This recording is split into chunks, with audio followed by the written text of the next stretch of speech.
Salut les amis, donc c'est une petite vidéo par rapport à la vidéo d'Ismaël Mounir qui vous avez été nombreux à m'envoyer au sujet de la sunna. Donc il a nommé sa vidéo Pourquoi a-t-on besoin de la sunna? Évidemment il parle de la sunna du prophète, il ne parle pas de la sunna de Dieu qui est mentionnée dans les versets 62 de la sourate 33, parce qu'il ne faut pas oublier que la seule sunna mentionnée dans le Coran c'est celle de Dieu. Il n'est jamais question de sunna du prophète, mais qu'importe. Donc, je ne veux pas parler plus longtemps, on va écouter sa vidéo et puis en fonction, j'apporterai des réponses.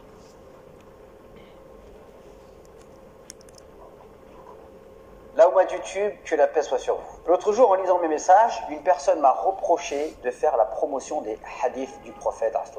Selon lui, le problème de l'islam aujourd'hui, c'est les hadiths, car on n'est pas sûr de leur authenticité. Il y a tout ce qu'il faut dans le Coran, et on ne peut pas mettre le Coran au même niveau que les hadiths du prophète, Le message tourne. Dont, selon lui, on n'est absolument pas sûr de l'authenticité. Je sais que beaucoup de jeunes... À juste titre, ce sont des rapportés. Le plus authentique en termes de hadith, c'est l'imam al-Bukhari, qui dans sa propre autobiographie est né en l'an 800, alors que le prophète serait mort, dans leurs histoires, en 632 à Médine. On a quelques 200 années d'écart.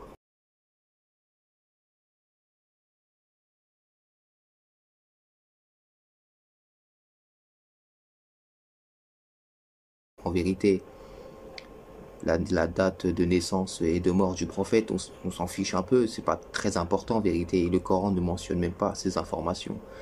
Bon, que ce soit sa naissance ou sa mort, de toute façon c'est issu des histoires qui sont racontées. Mais même si je me réfère aux histoires qu'ils ont racontées, il y a quand même 2 siècles d'écart entre la mort du prophète et le rapporteur de hadith considéré le plus rigoureux, en tout cas chez les sunnites, c'est-à-dire Bukhari. Aujourd'hui ont ces idées, et dans cette vidéo, j'aimerais vous parler de l'importance de la sunna du prophète, alors restez avec moi.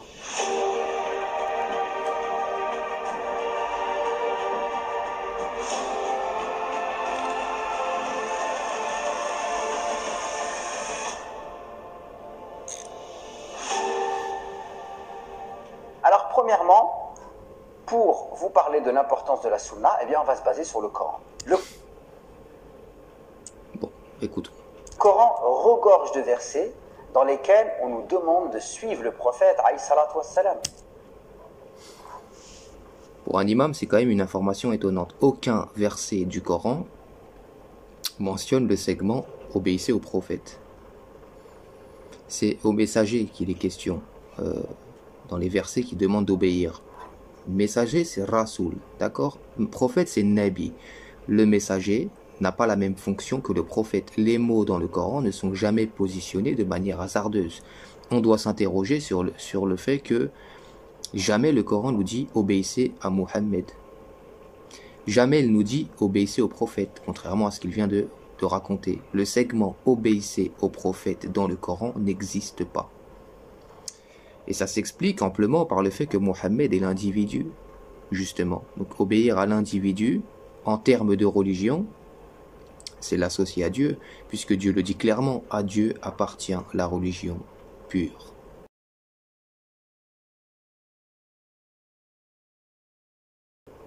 Donc si la religion elle appartient à Dieu, l'exclusivité lui est réservée. Prenez l'exemple d'Abraham. Si Abraham était un pur monothéiste, le père des croyants, c'est parce qu'il a voué un culte exclusivement réservé à Dieu.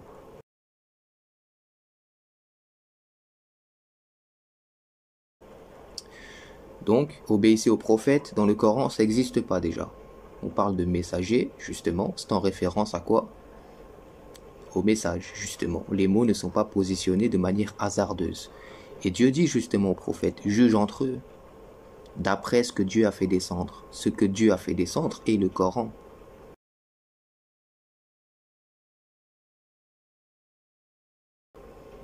Donc si le prophète même doit juger d'une situation, qu'est-ce qu'il va faire? Il va s'en remettre au Coran, à la révélation. Donc ça n'a absolument aucun rapport avec une histoire de hadith. Enfin, hadith dit prophétique. Parce que même le terme de hadith, il faut qu'on en parle. Beaucoup pensent qu'un hadith est une parole du prophète, alors que hadith n'est qu'un mot arabe pour définir un discours, une parole de quelque chose. Le Coran est un hadith, sourate 45, verset numéro 6. Le mot hadith est utilisé pour définir la parole de Dieu. Donc le Coran est le hadith de Dieu.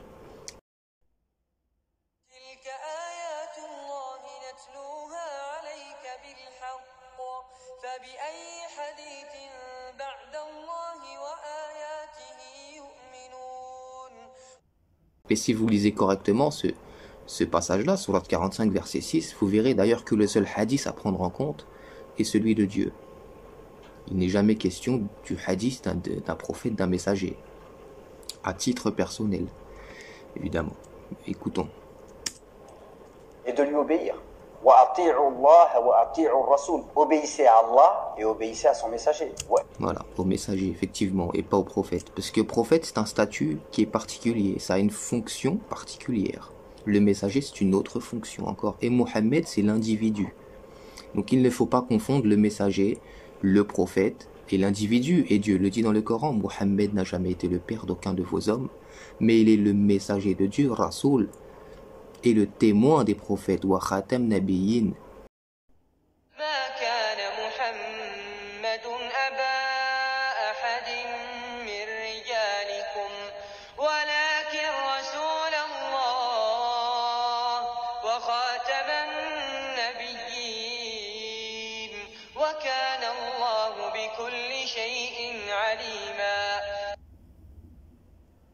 Donc même Dieu fait la distinction entre Mohammed l'individu, Mohammed quand il est le messager, et quand il vient témoigner de la véracité des prophètes précédents, quand il est le témoin des prophètes et non pas le sceau des prophètes, contrairement à l'ensemble, à la majorité des traductions. Continuons. Et si vous le suivez, savoir le prophète, alors vous serez le messager, celui qui ramène le message. Bien guidé. On nous dit également dans le Coran, à maintes reprises, que le prophète, il lui a été révélé al-kitab ou al-hikmah, qu'il lui a été révélé le livre et la sagesse. Et la sagesse ici, c'est la sunna, c'est-à-dire c'est l'enseignement. Déduction indépendante et autonome. La sagesse, pour lui, c'est la sunna. C'est plus le Coran qui éduque, qui enseigne, c'est plus la révélation, c'est plus la parole de Dieu qui se positionne dans ce moment-là du Coran. On a déduit par lui-même qu'il était question de sunna. Sunna d'homme, bien sûr. Parce que je vous le répète, sunna est un mot qui est utilisé dans le Coran. Ça veut dire les lois d'ailleurs, pas les traditions. Eux, ils disent sunna, tradition du prophète. C'est faux. Sunna, ça veut dire les lois. 33-62, telle était la loi établie par Dieu envers ceux qui ont vécu auparavant, et tu ne trouveras pas de changement dans la loi de Dieu. Sunnata, sunnati.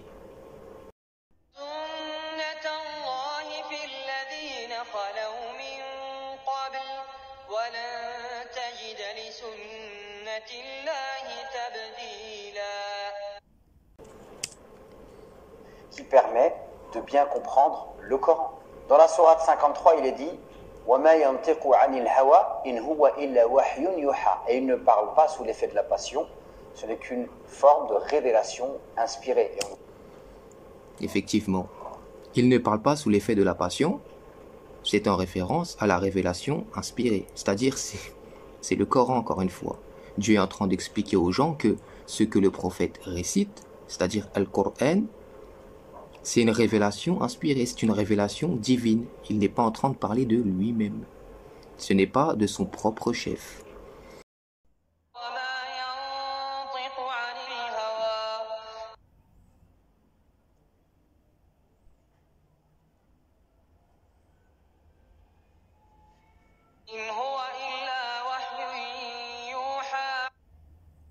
Eux, ils prennent ce petit passage, ils ne parlent pas de lui-même, et ils sous-entendent que tout ce que le prophète disait était sous l'effet d'une révélation divine, alors que Dieu reprend le prophète dans le Coran à différents endroits, il lui donne des avertissements de ne plus agir de telle ou de telle manière. Donc si le prophète parlait par inspiration divine dans tout ce qu'il disait, ça voudrait dire que Dieu l'aurait emmené sur des voies qui sont faussées, des voies ambiguës, des voies fautives.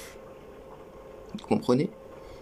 Quand, par exemple, prenez l'exemple de la sourate Abasa, regardez le début de la sourate Abasa, Dieu donne un avertissement justement au prophète. Il lui dit vraiment, n'agis plus comme ceci, ceci est un rappel.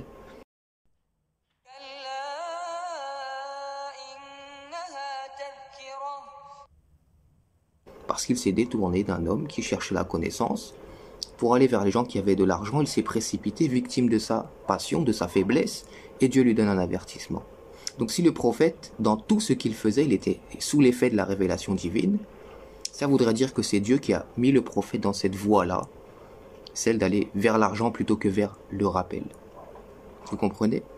Donc ça n'a absolument aucun sens de considérer que le prophète ne parlait pas sous l'effet de la passion dans tout ce qu'il disait.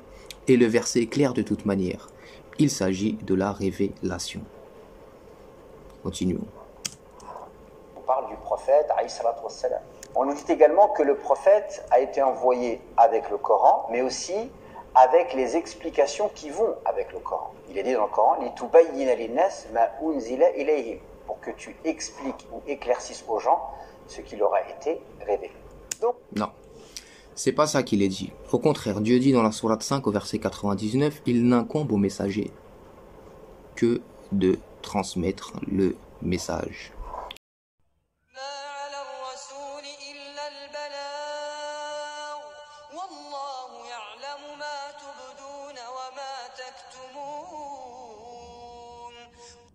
Dieu dit dans la sourate 75 au verset 19, il incombe à Dieu l'explication du livre.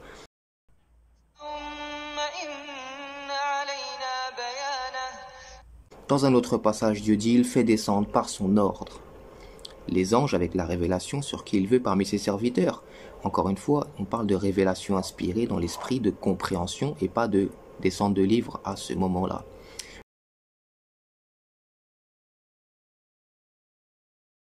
Donc, ou bien le Coran se contredit quand il dit clairement qu'il n'incombe au messager que de transmettre le message par rapport à sa compréhension à lui, ou bien c'est lui qui a mal compris certains passages du Coran, tout simplement. Effectivement, le prophète est venu éclaircir les gens dans leur manière de juger, de concevoir. Par quoi est-ce qu'il est venu le prophète éclairer les gens, mais par le Coran. C'est la révélation qui éclaire, qui permet le bon jugement, al-hikmah, la sagesse, etc., etc. C'est pas l'individu à titre personnel. Le prophète le dit dans le Coran. Je ne suis qu'un être humain comme vous.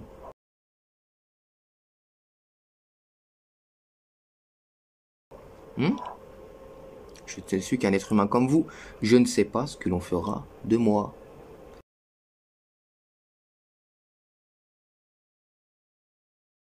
Si je connaissais l'inconnaissable, par exemple, ce qui veut dire qu'il ne connaît pas l'inconnaissable, effectivement, il est un être humain comme les autres. Comme les autres. Mais selon eux, il est plus qu'un être humain, puisqu'il est touché par une forme de divinité. Vous comprenez? À les écouter, c'est ça. Et qu'il est apte, en tant qu'être humain, à guider, diriger, enseigner. Et même il n'est pas loin de décider qui est croyant et qui ne l'est pas. Il n'incombe au messager que de transmettre le message. Après, on parlera aussi de leur hadith et de ce qui s'y trouve. Et on verra si c'est de la sagesse.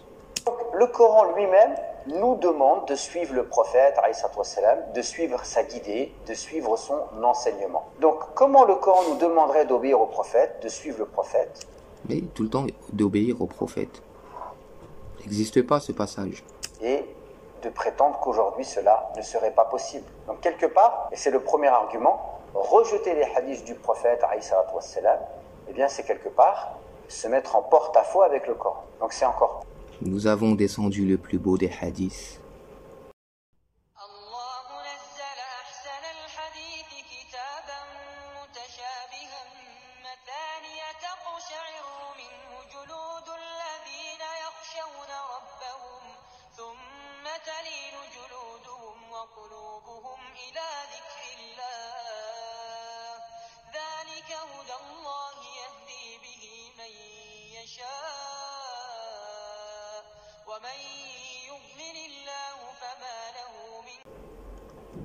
Le plus beau des hadiths. Plus paradoxal paradoxal lorsqu'on rejette les hadiths au nom du Coran. Hadith dit prophétique, ce serait bien qu'il le précise. Parce qu'après, même nous, après, on se perd avec leurs conneries. Tellement on les a écoutés toute notre vie, ils nous ont bassiné le cerveau. Hadith dit prophétique, précise. Aller à l'encontre du Coran quelque part, puisque le Coran nous demande de suivre le prophète. Deuxième argument, celui qui consiste à dire qu'aujourd'hui les hadiths ne sont pas authentiques et qu'on n'est pas sûr de leur authenticité, ce qui est faux. Alors oui, il y a... Bah oui, bien sûr, les hadiths sont authentiques. Donc le prophète, selon vous, il a été envoyé pour expliquer aux gens comment se torcher, comment rentrer aux toilettes pied gauche, pied droit, comment frapper les femmes, comment lapider les gens en cas d'adultère, comment tuer les chiens, les gens passent et des meilleurs. Ça, c'est ça vos hadiths. En plus, certains d'entre eux sont considérés authentiques, justement, sahih par leurs savants. Et je vous mettrai une compilation de hadiths à la fin, vous inquiétez pas. On verra s'il y a une forme de sagesse dans leur sunna d'homme. Des hadiths qui sont faibles. Il y a toute une science de la classification des propos prophétiques qui a été établie par les savants musulmans. Ouais, je vais vous expliquer justement cette classification des hadiths par ce qu'ils appellent eux les savants musulmans. Parce que dans le Coran, le savant c'est Dieu, Surat 2, verset 140. Ils ont établi une règle, leurs savants, pour juger de la véracité des hadiths ou pas. Ils ont établi comme critère la moralité. C'est-à-dire que pour vérifier si un hadith est authentique ou pas, on va voir qui l'a rapporté et on va évaluer son taux de moralité selon les dires d'un tel et d'un tel et d'un tel. Donc on va voir dans les récits si la personne qui ramène ce hadith, elle est de bonne moralité ou elle n'est pas de bonne moralité. Et puis on va vérifier si le hadith qui est rapporté a plusieurs témoins, plusieurs rapporteurs, ou si c'est un rapporteur qui est isolé. D'accord ? Cette méthode-là se démonte facilement en n'utilisant rien d'autre que le Coran. Parce que déjà le seul qui connaît le fond des gens, c'est Dieu. Dieu est celui qui connaît le fond des gens, je vous l'avais déjà expliqué dans une vidéo précédente.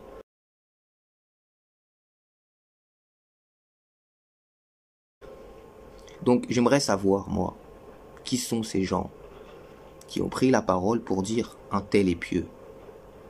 Un tel est quelqu'un de droit. Lui, il est quelqu'un de bien, suffisamment bien pour être persuadé que ce qu'il nous raconte est la vérité absolue.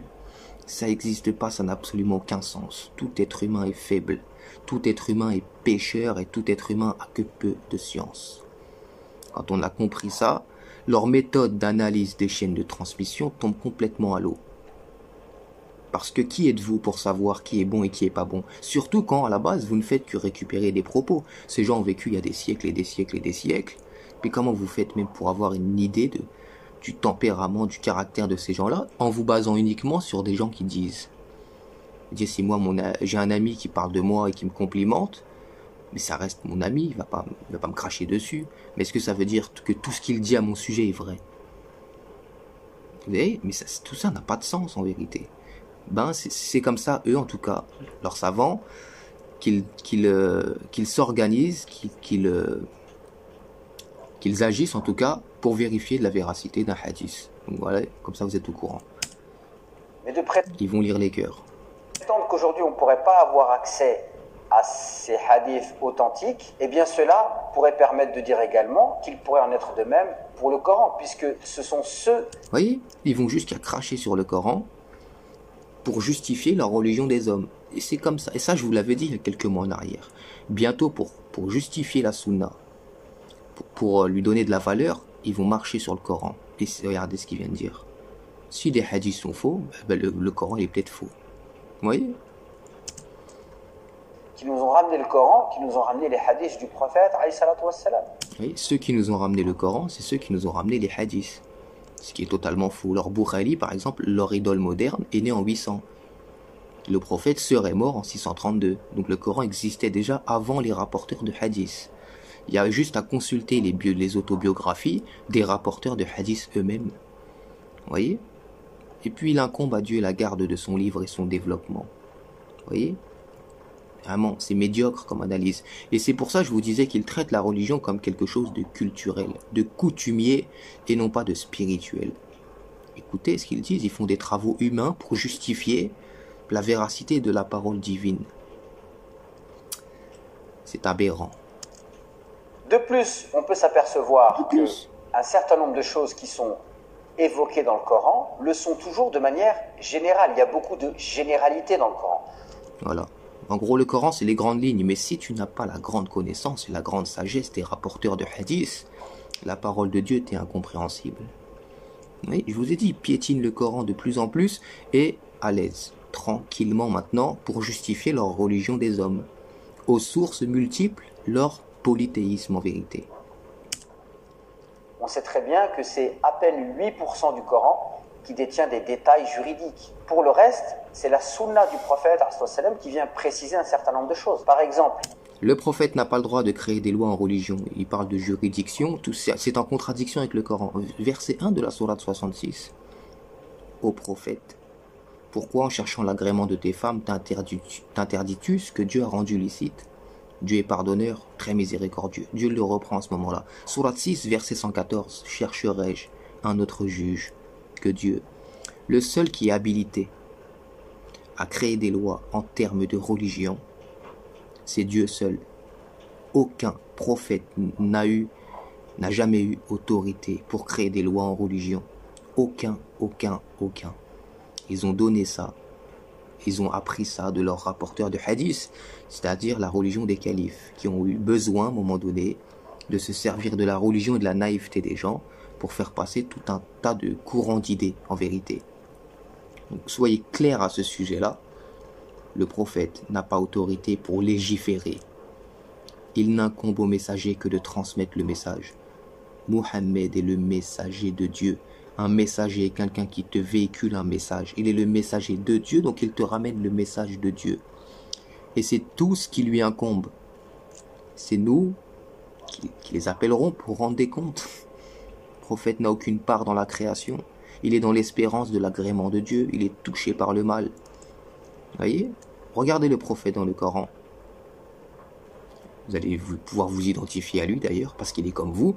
Et regardez la manière dont eux, ils parlent du prophète en s'inspirant de la sunna. Et vous allez voir qu'on a affaire à deux cas de figure tout à fait opposés. Si on rejette la sunna du prophète, alors comment peut-on savoir le nombre d'unités de prière qu'on va prier pour le fajr, qu'on va prier pour Dhuhr? Dieu dit au sujet du Coran, c'est une clarification de toute chose en religion.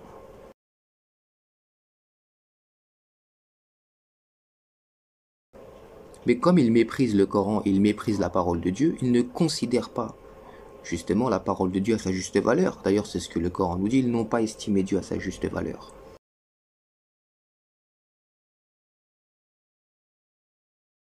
Si Dieu te dit que le Coran est une clarification de toute chose, et que tu ne trouves pas les harakat dans le Coran, c'est-à-dire les unités de prière, c'est parce que c'est vous qui avez inventé ça, et que ça n'a pas sa place en religion. Dieu ne fait pas dans la quantité, il fait dans la sincérité et dans la qualité. C'est vous qui êtes des boutiquiers. D'ailleurs, lui, il a fait une formation 500 € pour apprendre à prier. Ouais, c'est eux qui passent leur temps à compter les bons points, faire des multiplications, des additions. Ils ont ramené la religion à ça, alors qu'en vérité, la spiritualité se passe de tout ça. Je vous avais fait une vidéo au sujet de la prière. Je vous avais expliqué en détail, ce n'est qu'une invocation. Regardez, écoutez le psaume 90, la manière dont Moïse priait. Par exemple, vous allez voir qu'il n'y a pas de hadkhat, etc. Moïse parle à Dieu librement avec son cœur, il ne fait pas des détails comme ça. Donc, c'est marrant qu'ils veulent que finalement, sa méthode de réflexion est très étrange parce qu'il va prendre une information qui est dans les hadiths, il va te la montrer, il va te dire, explique-moi ça avec le Coran. Et pourquoi tu fonctionnes à l'envers? Pourquoi tu regardes pas tes hadiths à la lumière du Coran? Tu regardes le Coran à la lumière des hadiths. T'as mis Allah subhanahu wa ta'ala, tu l'as mis sous la babouche au prophète. C'est ça la vérité. C'est-à-dire que c'est plus Dieu qui fait la religion, c'est plus lui le guide, c'est plus lui le législateur, c'est le prophète. Vous voyez, leur polythéisme, comment il est de plus en plus visible. Et comment il trouble mon cœur de jour en jour. Je me dis comment moi-même dans mon enfance j'ai pu écouter des abominations pareilles. Ces gens sont ni plus ni moins que des criminels. Et plus encore parce que tuer un corps à la limite, Dieu le crée, le recrée, fait ce qu'il veut. Mais quand tu tues les âmes comme eux le font, c'est une autre affaire. Et d'ailleurs, Dieu les qualifie de criminels, les associateurs comme ça, qui prêchent des fausses choses. Et c'est pas pour rien, ils tuent les âmes des gens. Avec leurs conneries, leurs fables. Qu'on va prier pour l'Asr, qu'on va prier pour le Maghreb et qu'on va prier pour l'Isha. Les détails de la prière telle que nous la pratiquons aujourd'hui. Mais aucun hadith explique les détails de la prière telle que vous la pratiquez aujourd'hui, de toute manière. Donc c'est une fausse question. Ça n'existe pas, même dans votre sunna, ça n'existe pas. Sunna d'homme, bien sûr. Ça n'existe pas. Et puisque le Coran est une clarification de toute chose, les détails que vous avez inventés de votre propre initiative ne m'intéressent pas. Ma prière, elle est vivante, elle n'est pas mécanique comme la vôtre. D'ailleurs, c'est très mécanisé quand vous regardez la manière dont ils prient dans les mosquées, etc. aujourd'hui. C'est de la gestuelle, sans compréhension, de la récitation de certaines sourates, souvent sans la compréhension. C'est du charabia plus qu'autre chose. Moi, je lève mes mains au ciel. Que je sois debout, à genoux ou autre, c'est mon cœur qui parle à Dieu. Dieu est l'audient, l'omniscient. Dieu dit, ne craignez rien, je suis avec vous, j'entends et je vois.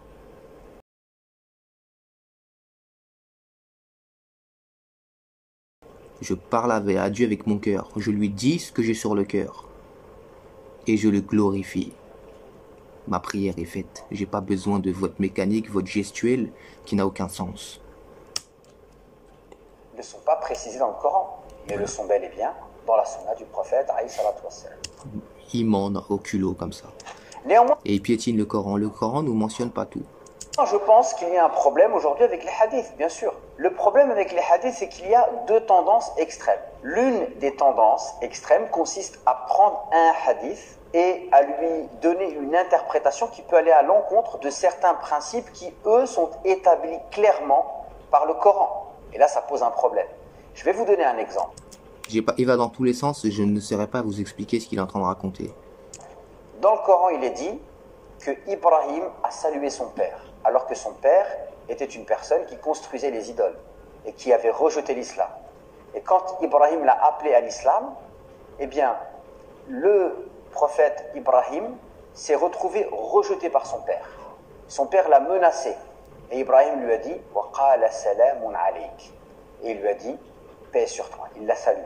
Et on trouve un hadith du prophète sallam qui nous dit que, en fait, le musulman ne doit pas commencer à saluer les juifs et les chrétiens. Et certains ont pris ce hadith. C'est une notion très incrustée dans la sunna. Il y a même un hadith qui dit que le jour du jugement, les péchés des musulmans seront attribués aux juifs et aux chrétiens.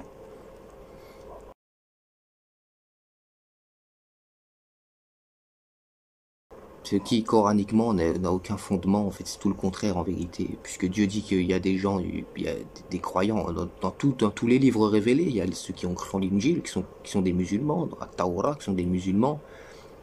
Et puis le Coran nous demande de nous conformer de toute façon, d'accomplir, si vous préférez, les préceptes qu'on trouve dans la Torah, dans l'Évangile, et dans les livres révélés, et dans le Coran évidemment. Et puis les associateurs, vous avez de toute façon un devoir envers eux. Regardez dans la sourate At-Tawbah, on s'en fiche de ce qu'il raconte lui. Regardons le Coran clairement. L'associateur est fustigé dans le Coran. Il est fustigé. C'est-à-dire qu'il y a des mots qui sont durs vis-à-vis des associateurs. Mais il faut bien comprendre aussi ces passages, c'est-à-dire que la légitimité de Dieu fait qu'il peut dire certaines choses. Il est Dieu, il est le créateur de toutes choses. Quand il s'exprime, on n'a rien à rajouter. Donc, quand Dieu parle des associateurs et de ce qu'ils encourent dans le Coran, c'est la légitimité de Dieu qui lui permet de dire ces choses-là. Vous, à titre personnel, l'associateur qui vous demande même la sécurité, vous devez lui donner. C'est inscrit dans la sourate At-Tawbah.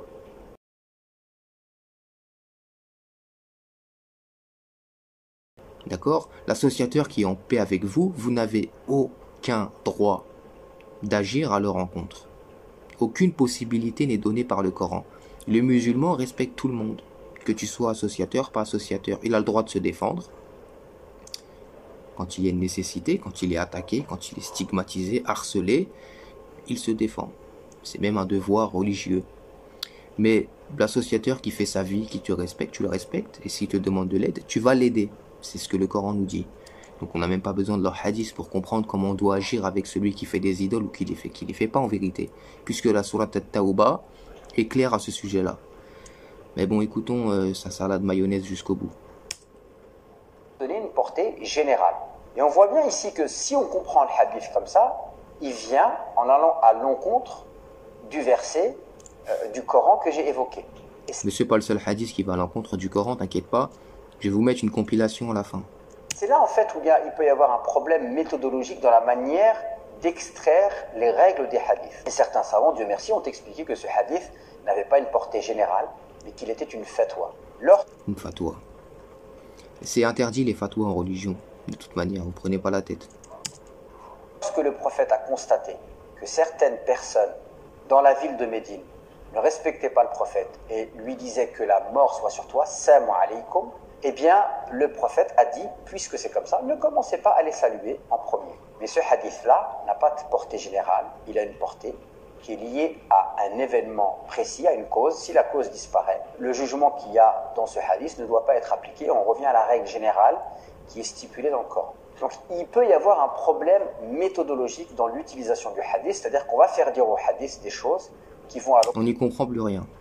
Donc Dieu aura envoyé une révélation sur le prophète, que nous ne sommes pas capables de comprendre, c'est le prophète qui doit l'expliquer. Mais même ce que le prophète a expliqué, nous ne sommes pas capables de le comprendre, c'est les savants qui doivent nous l'expliquer. Vous voyez comment ils ont créé tout un tas d'embuscades et de barrières comme ça, entre les gens et Dieu finalement. Alors que si tu es sincère et que tu demandes à Dieu la connaissance, elle te vient. Le discernement, l'intelligence, c'est de l'ordre de l'esprit. Tout ça est sous le contrôle et l'ordre de Dieu. On n'a pas besoin de leurs écoles, de ce qu'ils appellent des savants, etc., etc. Mais ils veulent le monopole, oui. Chacun tire la couette vers son côté. Rencontre de principes qui sont clairement établis par le Coran. Mais comme il y a cette fawda, c'est-à-dire cette anarchie qu'ont créé certains extrémistes avec les hadiths, d'autres sont... Les salafistes, par exemple. Convenu, et on appelle ça en arabe raddul fi'l, c'est-à-dire quand il y a un excès d'un côté, on va toujours voir un excès de l'autre côté. C'est-à-dire que certains vont dire le problème c'est les hadiths, donc on rejette les hadiths. Mais ce n'est pas la voie du juste milieu. La voie du juste milieu consiste à comprendre qu'on a besoin du hadith, mais on a besoin aussi d'une méthodologie qui permet d'harmoniser le Coran et le hadith. Le hadith doit être au service du Coran et non pas contre le Coran. Le hadith doit être au service du Coran. Comme si que le Coran avait besoin, il dépendait de leur science à eux, d'hommes, vous savez, de paroles construites, vérifiées selon la prétendue moralité des gens. Et vous avez vu à quoi ils ont ramené Dieu un petit peu? Écoutez juste, ouvrez vos oreilles, vous avez la réponse. Il est possible que des gens qui utilisent le hadith font dire au hadith des choses qui vont à l'encontre de principes coraniques. Mais c'est pas parce que certains font cela que la solution consiste à rejeter tous les hadiths. Comme l'on dit de non... Le Coran est une clarification de toute chose. C'est un exposé explicite de toute chose. C'est un livre que Dieu qualifie de détaillé. Eux disent non. Les détails de la religion, c'est dans la sunna. Donc Dieu n'est pas très clair en vérité dans la révélation si je les écoute.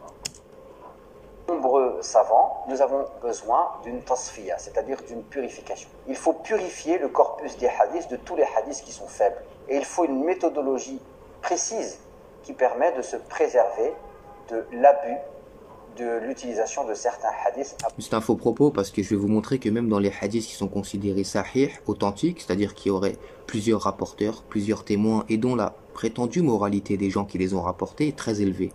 De toute façon, c'est aussi contradictoire avec le Coran. Donc les hadiths qu'ils appellent da'if, jugés faibles, on s'en fiche, même vos hadiths jugés authentiques, ils sont contradictoires de toute manière. Mauvais escient. Alhamdulillah, beaucoup de savants ont fait ce travail, la manière d'utiliser les hadiths avec précaution. On peut voir par exemple que l'imam Malik, si vous lui ramenez un hadith l'islam malikite qui est authentique, mais qui est ahad, c'est-à-dire qu'il y a peu de chaînes de transmission, et que ce hadith va en contradiction avec une information, ou plutôt avec une tradition des gens de Médine, c'est-à-dire un acte que les gens de Médine faisaient, il ne va pas accepter le hadith authentique. Voilà, c'est Malik maintenant, vous avez vu? C'est-à-dire même les paroles du prophète, il les respecte même plus finalement. Ils te disent le prophète a dit, mais bon, je vais voir, je vais décider qu'est-ce qui est vrai, qu'est-ce qui est faux dans ce que le prophète a dit. Ça n'a plus de sens, mais vu que la personne qui l'a rapporté, tu dis que c'est un compagnon du prophète avec une bonne moralité. C'est-à-dire que t'es qui pour remettre en question la parole du compagnon du prophète que tu as toi-même jugé de bonne moralité. Si c'est faux ça, mais tout ce qu'il a raconté à côté c'est faux aussi, réfléchis un petit peu. Mais il va privilégier les œuvres des gens de Médine, c'est-à-dire la tradition des gens de Médine. La tradition. Je vous l'ai dit, hein. Il considère l'islam comme quelque chose de traditionnel, de culturel, de coutumier. La spiritualité n'a plus vraiment sa place, en vérité, dans la communauté. Enfin, je ne veux pas dire dans la communauté musulmane, mais chez la grande majorité de ces gens-là qui sont des prêcheurs, justement, et pas du tout des savants.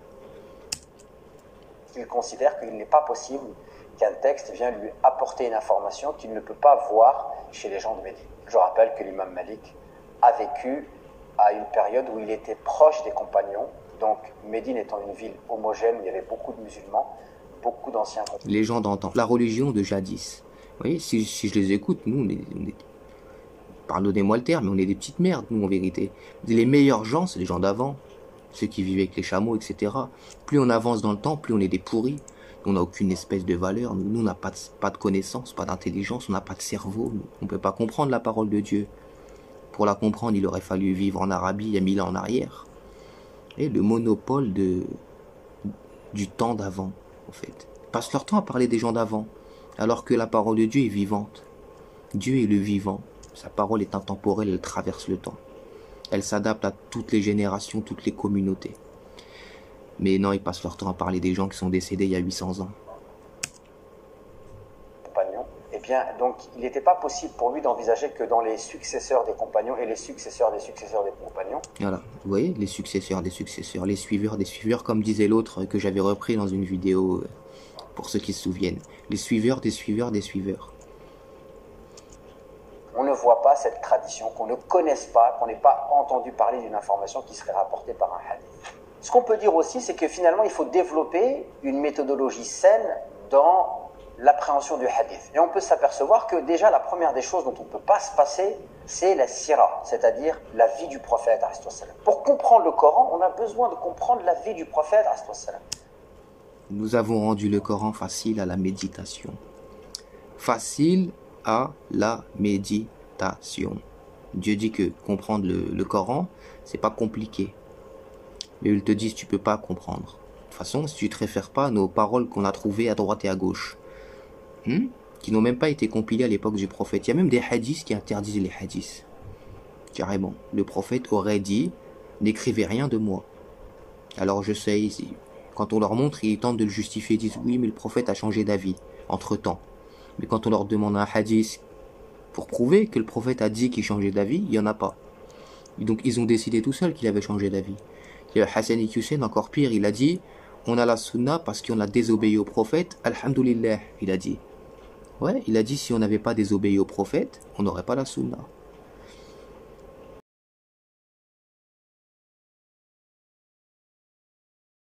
Mais comment t'arrives à t'entendre en disant des choses pareilles? Parce que le prophète a reçu le Coran, et il y a une chronologie dans sa vie. Et certains versets sont descendus à certains moments dans sa vie. Connaître ce que le prophète a vécu pourra nous permettre de mieux percer le sens de certains versets du Coran. D'ailleurs, on parle de Coran médinois et de Coran mécois, c'est-à-dire le Coran qui est descendu à la Mecque. Le prophète est dans une situation particulière. Voilà, le Coran de Paris, le Coran de Marseille, Strasbourg. C'est-à-dire, de quoi tu joues, Ismaël Mounir? Le Coran se suffit à lui-même, il est la révélation divine. Il est la parole de ton Créateur. Pourquoi t'essayes de la justifier en nous racontant les histoires de chameaux et de chamelles de l'époque? Et puis, on s'en fiche de ce que le prophète faisait à titre personnel dans sa vie de tous les jours, s'il aimait les dates, les clémentines. Par exemple, regardez les dates dans la communauté, c'est sunna de manger des dates, ils disent. Parce que le prophète mangeait des dates. Mais c'est plus que de l'idolâtrie, c'est-à-dire ils sont en train de mimer tout ce que le prophète faisait en vérité. Genre si le prophète il mangeait des clémentines, ils auraient dit c'est sunna de manger des clémentines. Mais cher ami, si le prophète mangeait des dates, c'est parce qu'il aimait les dates, à titre personnel. S'il mangeait des clémentines, c'est parce qu'il aime bien les clémentines. Ça n'a rien à voir avec ta foi, le comportement, la raison pour laquelle il a été envoyé. C'est-à-dire prêcher le monothéisme. Hein? Il y a une raison pour laquelle Dieu descend des livres, envoie des prophètes et des messagers. C'est pour éduquer les gens. Dans des choses qui sont fondamentales, qui sont très importantes pour la cohésion sociale. Qui mange des dattes, qui a une barbe, des couettes, des nattes aussi, parce qu'il y a des hadiths qui disent que le prophète avait des nattes. Il y a d'autres hadiths qui disent que le prophète s'habillait avec les vêtements d'Aïcha pour recevoir les révélations et tout. À quoi ça sert toutes ces choses-là? Tu penses que tu vas accéder au paradis parce que tu as mangé des dattes en imitant le prophète qui mangeait des dattes. C'est à ça que tu as ramené le culte, la religion de Dieu, l'éternel créateur de toutes choses, l'omniscient, le puissant, le parfait, le sage, créateur des astres, de toutes les variétés qu'on connaît. Il est bien au-dessus de leur considération. Ces idiots finis, qui m'énervent, je vous dis la vérité. Donnée, et le Coran qui est descendu à Médine. Et là, le prophète est dans une dynamique totalement différente, et donc les thématiques qui sont abordées dans les versets de Médine, eh bien, ont également changé. Il dit n'importe quoi. De toute façon, les récits qui sont racontés dans le Coran, ils existent dans l'Évangile et dans la Torah. Donc, si le prophète faisait du chameau ou pas du chameau quand la sourate Youssouf elle est descendue, par exemple, enfin quand le récit de Youssouf est descendu, le récit de Aïssa, de Moussa, ben, on s'en fiche en vérité. Ça existait déjà avant. Ça n'a pas de sens, leurs histoires. Allez voir la Genèse chapitre 37.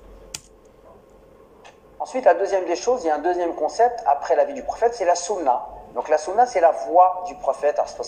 C'est faux. C'est pas la voix. Sunna, ça veut dire les lois. Eux, ils appellent ça la voix, la tradition. Sauf que dans le Coran, le mot sunna est utilisé pour définir la loi de Dieu. Sourate 33, verset 62. Je vous le mets. Je vous l'ai déjà mis juste avant peut-être, parce que j'en ai parlé. Il y a aussi un certain nombre d'éléments qu'il convient d'appréhender. C'est-à-dire que dans la voix du prophète, il y a peut-être des choses qui sont religieuses et des choses qui ne sont pas religieuses. Et dans les choses qui sont religieuses, il y a peut-être des choses... Bah, il parle pas sous l'effet de la passion, t'as dit. Tout est religieux, normalement. Tout est sous l'inspiration de Dieu, réfléchis. Qui sont obligatoires, des choses qui ne sont pas obligatoires. Et en fait... La notion d'obligation et d'interdiction dans le Coran, c'est fantomatique, en vérité. Plongez-vous dans le Coran, vous verrez que c'est plus complexe, plus large que ça. Ça, c'est eux qui ont fait de la religion un halal haram. C'est eux tout seuls de leur propre plein gré. La capacité à appréhender ce concept de sunna et à faire la distinction entre ce qui est religieux et ce qui ne l'est pas, ça peut aussi beaucoup nous aider. Ce qui est religieux et qui ne l'est pas, ça veut rien dire comme phrase.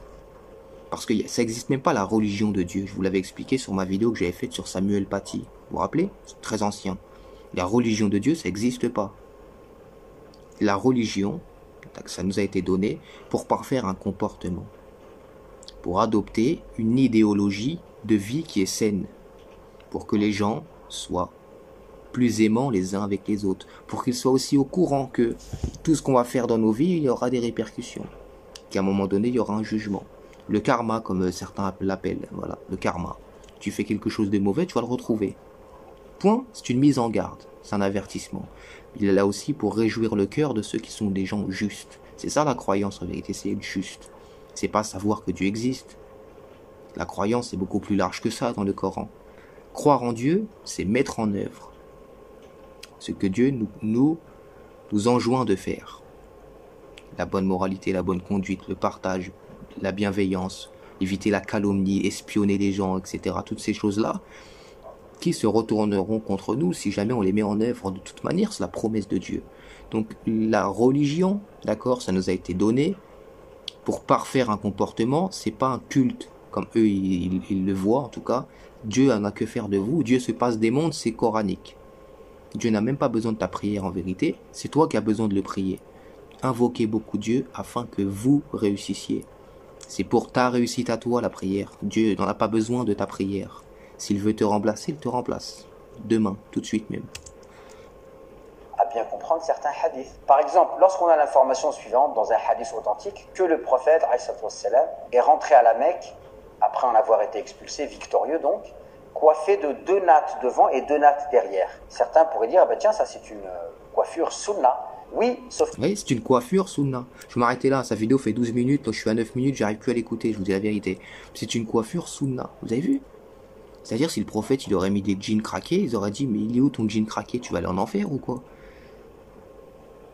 Mais le prophète est un individu avant tout. Mohammed c'est un être humain, il fait ce qu'il veut, il a ses goûts, ses passions, ses préférences. Tu vois, si moi demain je porte le message de Dieu et j'aime bien le billard, ben ça regarde que moi. Ça veut pas dire que tu dois faire du billard pour accéder au paradis. Si j'aime bien le billard, ça me regarde. Donc si le prophète aime bien se coiffer à gauche ou à droite, ça le regarde. T'as pas besoin de ça. Ça va te servir à rien devant Dieu. La religion, c'est pour parfaire un comportement. D'accord? Quand on aura compris ça déjà dans nos petites têtes de musulmans, on évoluera parce qu'on est une communauté très médiocre en vérité. Et je sais de quoi je parle, je suis né dedans, d'accord? Pas de leçon avec moi, je vous le dis. On est médiocre, tout le temps les derniers. Et quand tu rentres dans les mosquées, tu entends des prêches qui sont à la limite du ridicule. D'accord? Quand je rentre aux toilettes, qu'est-ce que je dois réciter? À quoi ça sert? C'est ça la religion de Dieu? Le Tout-Puissant, il a descendu des livres pour ça, selon toi? Tu vas être jugé sur ces choses-là? T'es sûr de toi?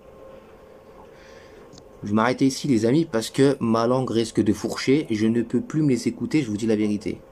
Ces criminels, ces tueurs d'âmes, ces associateurs en puissance. Et que Dieu me pardonne parce que je sais que c'est même ces choses-là, c'est pas bien de... Tu vois, je devrais même pas rentrer dans ça, prononcer ces mots-là parce que j'ai pas la légitimité de Dieu comme je vous expliquais juste avant, mais c'est plus fort que moi. Voilà, 42 minutes. Je vais m'arrêter ici avec les passages que je vais vous mettre, ça va être un peu plus long. Salut les amis.